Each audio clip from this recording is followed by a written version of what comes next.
Okay, this gnome, who looks like he may be starring in Beyonce's Single Ladies video, is going to be starting at the top of a railing. And he's going to go down the railing. Boop, boop, boop, boop, boop, boop, boop, boop, boop.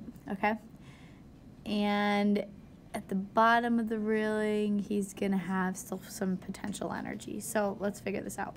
Okay, it says at the top he has a potential energy, 200 joules. Okay. At the bottom, he's going to have 50 joules.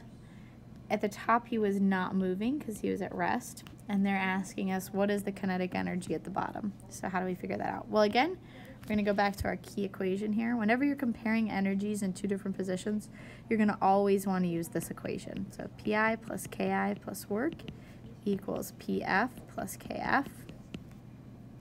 So initial potential, they gave it to us 200, plus he's not moving, so his initial kinetic 0. Let's see.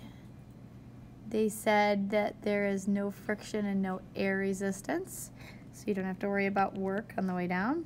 It's gone. Okay.